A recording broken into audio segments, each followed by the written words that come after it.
Hey guys, welcome back with me again in this channel. On today's tutorial, I'm going to show you how you can create story on Facebook with music.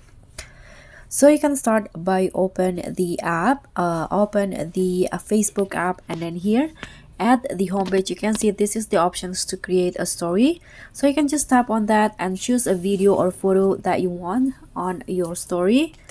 For example, I'm going to just add a picture, this one's right here for example.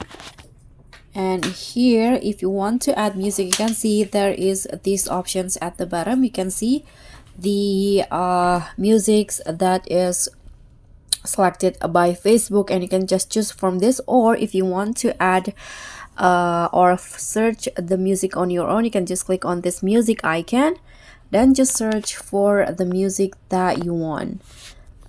For example, I'm going to just add this, click on the music, and here you can change the appearance of the music by clicking on the music in here. You can see this is how it will look like if you change it. For example, I'm going to go with this, click on done, and here you can also position it, and when you're done you can just click on share button.